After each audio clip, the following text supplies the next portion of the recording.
There's a particular kind of exhaustion that doesn't show up in photographs. It lives behind tired eyes at dinner tables, in the smile that holds just a second too long, in the automatic "I'm fine" that tastes like ash in your mouth. You know this exhaustion. You've worn it like a second skin. It's the weight of watering every plant in the garden except your own roots.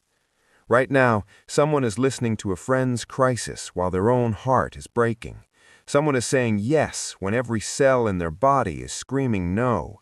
Someone is helping a coworker move apartments while their own life crumbles in silent disrepair. And beneath all that kindness, a whisper, quiet at first, then louder. What about me? That whisper, it's not selfish, it's not cruel. It's the sound of something inside you dying from neglect.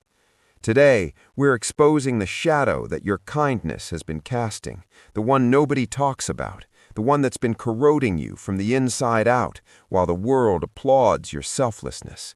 Because here's the truth they didn't tell you. Being nice isn't the same as being good, and it might be the very thing destroying your life.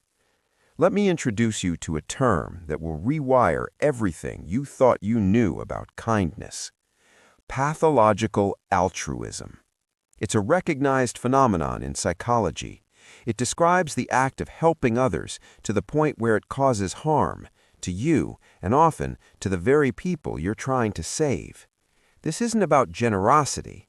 This is about self-erasure. And it begins with what I call the good person myth. From childhood, we're encoded with a brutal equation. Your worth equals your agreeableness. Be nice, don't make waves, put others first, sacrifice yourself, smile when it hurts, apologize when you've done nothing wrong, and if you do all of this, you'll be worthy of love. But here's the sinister part. This isn't love. It's a transaction. A hostage negotiation between your authentic self and the approval of others. You've been taught that boundaries are selfish, that saying no makes you a bad person, that your needs are an inconvenient background noise in the symphony of everyone else's lives. So you perform, you bend, you accommodate, you dissolve. And somewhere along the way, you stopped being a person and became a function, a resource, a support system without a support system of your own. The clinical term is self-abandonment, but let's call it what it really is, self-murder in slow motion. You're not being kind, you're being complicit in your own disappearance. Carl Jung warned us about this. He called it the shadow, the part of yourself you've disowned, the rage, the needs, the selfishness, the darkness. Every time you say yes when you mean no, you feed the shadow.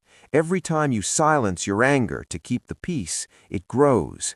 Every time you prioritize someone else's comfort over your own survival, the shadow gets hungrier. Here's what nobody tells you about kindness without boundaries. It's not kindness, it's a mask. And beneath that mask, terror. Terror of rejection, terror of abandonment, terror that if people see the real you, the one with needs, with limits, with anger, they'll leave. So you perform niceness like a survival strategy, a shield, a disguise. But suppressed anger doesn't evaporate. It ferments, it festers, it becomes a monster within. You become passive-aggressive, resentful, exhausted. You start to hate the very people you're helping because somewhere deep down you know they're feeding on your self-destruction. Burnout isn't a badge of honor. It's your shadow screaming for air. And here's the uncomfortable truth. The people who love your endless giving don't actually love you. They love what you do for them. They love the version of you that never asks for anything, that never inconveniences them with your humanity. That's not love. That's exploitation dressed in affection. Your kindness has become a prison, and you're both the inmate and the warden. Let's get uncomfortably specific. Here are 5 signs that your kindness is killing you. Point 1. You apologize for having needs. Sorry to bother you, but I hate to ask, but sorry for needing. You apologize for taking up space, for existing with requirements. You've been trained to see your needs as burdens, your desires as inconveniences. You are not an inconvenience. Point 2. You've trained the world to overlook you. Nobody asks how you're doing anymore, not really, because you've taught them that you're always fine, that you don't need anything, that you exist solely as a support being for everyone else's collapsing ceilings.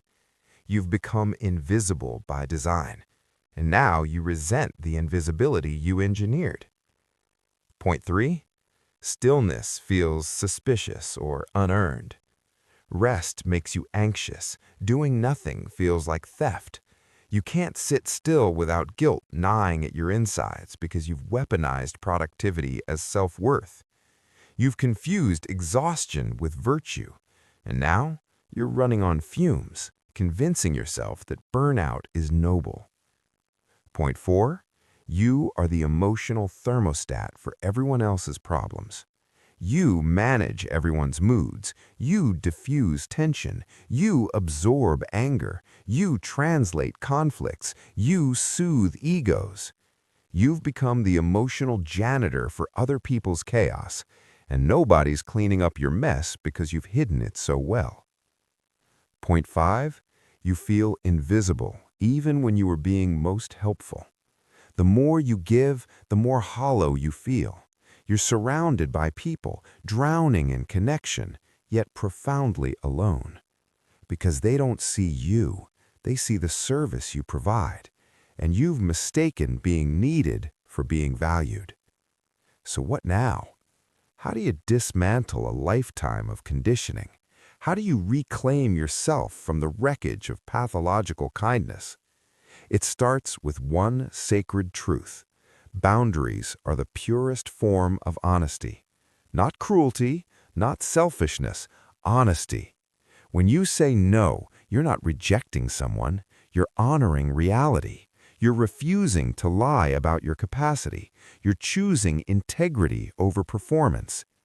Think of the airplane oxygen mask analogy. You know it, you've heard it 1,000 times, but have you lived it? If you pass out from lack of oxygen, you can't help anyone. If you collapse from exhaustion, your kindness becomes useless. Self-preservation isn't selfish, it's strategic. Start small. Say no to one thing this week, one request, one obligation, one expectation. Notice the discomfort. Sit with it. Let it corrode the conditioning. Reclaim your anger, not to weaponize it, but to listen to it. Anger is data. It tells you where your boundaries have been violated, where you've abandoned yourself. Stop apologizing for being human. Stop shrinking to make others comfortable. Stop performing niceness for people who wouldn't cross the street for you. Your life is not a supporting role in someone else's story. You are the protagonist, the hero, the one who matters most in your own narrative. And choosing yourself? That's not selfish. That's the ultimate act of kindness. Because a person who honors their own humanity can offer genuine love to others. Not from obligation, not from fear, but from overflow. Listen closely. You were not born to be palatable. You were not designed to be convenient. You were not created to dissolve into the needs of others until there's nothing left of you but a fragmented echo. You were born to be powerful. Self-neglect is the real monster, the real violence, the real betrayal. And every day you choose yourself, your rest, your boundaries, your sacred no.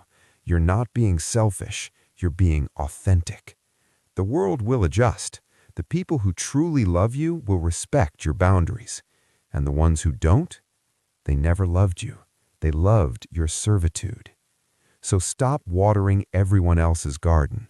Tend to your own roots. Let them drink deeply. Let yourself bloom, wild, unapologetic, and authentically alive. Because kindness without self-respect isn't kindness. It's slow suicide. And you deserve to live.